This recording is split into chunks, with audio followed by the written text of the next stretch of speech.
A heart-touching family kindness story set in a small town in the USA. A loving family, parents, two sons, and a daughter, spend time walking and running with their dogs through nature. Their journey takes an emotional turn when tragedy strikes, but through kindness, empathy, and love, they rediscover hope. The story captures warmth, grief, and the beauty of family bonds. Tone: emotional, cinematic, deeply human. The gentle path of kindness. The autumn wind carried the scent of pine and fallen leaves through the winding path of Maplewood Trail, a quiet forested stretch on the edge of a small town in Vermont. The Harrison family often spent their weekends there, walking hand in hand, their laughter echoing softly between birch trees.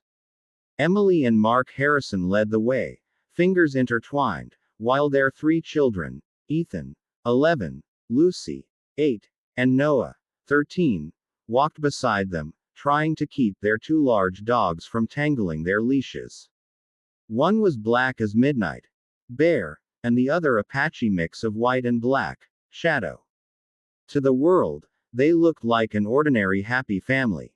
But to themselves, these walks were sacred, a moment away from the rush of jobs, homework, and screens. A reminder that love could still be simple. 1. The perfect afternoon. Mom. Bear keeps licking my hand. Lucy giggled as she tried to wipe the slobber away. That's because he loves you, Emily said, smiling as sunlight danced across her daughter's hair. Mark glanced at his wife with quiet admiration. You know, he said, when I was a kid, I thought happiness was about having things. Turns out, it's this: muddy shoes, wagging tails, and chaos. Ethan laughed. Chaos is right. Noah's dog almost took me out. Noah grinned. You've got to keep up, little man. The path curved gently along a stream.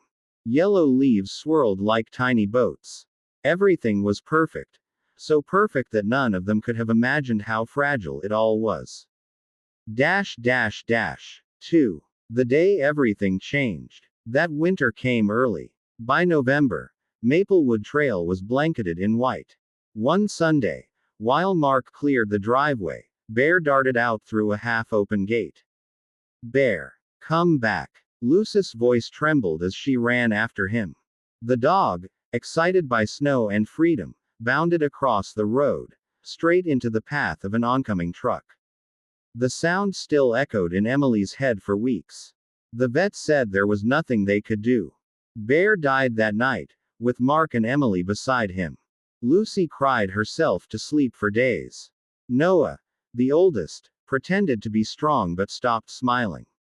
And Ethan, the quiet one, stopped talking altogether for almost a week. The house felt colder, not just because of the snow outside, but because one heartbeat was missing inside. 3. Kindness in the quiet. A few days later, Emily went for a walk alone on Maplewood Trail. The air was sharp, her breath visible like ghosts of sorrow. She thought of Bear running through the trees, full of life, and the ache tightened her chest. Halfway through the trail, she noticed an old man sitting on a fallen log. His clothes were worn, his hands trembling around a thermos. Next to him sat a skinny brown dog, ribs visible beneath a dirty coat. Emily hesitated. Then she remembered something she always told her children: kindness doesn't wait for the perfect moment. She approached him. Cold morning, isn't it? The man nodded without meeting her eyes. Colder than most. Emily offered a gentle smile. Would you and your dog like some soup? I made extra. He looked surprised. You'd share with a stranger. Why not? She said. Kindness is cheaper than coffee. He chuckled softly, the first spark of warmth she'd seen in his eyes. That simple act, offering warmth to someone else, became the first step in her family's healing. 4. The man and his dog. The man's name was Walter. He'd been a carpenter once, but after his wife died and his health failed, he'd lost his home. The dog, named Daisy, was his only family now. When Emily told her family about him, Lucy immediately said, "We should help him." Mark agreed. "Let's start small. We can bring him meals." Over the next weeks, they did exactly that.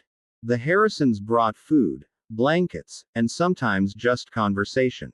Even Noah, who'd grown distant since Bear's death, began joining them. Daisy, timid at first, warmed up to them quickly. Lucy loved brushing her coat. Ethan drew pictures of her, and Mark repaired Walter's broken walking stick. Through their kindness, the family began to mend.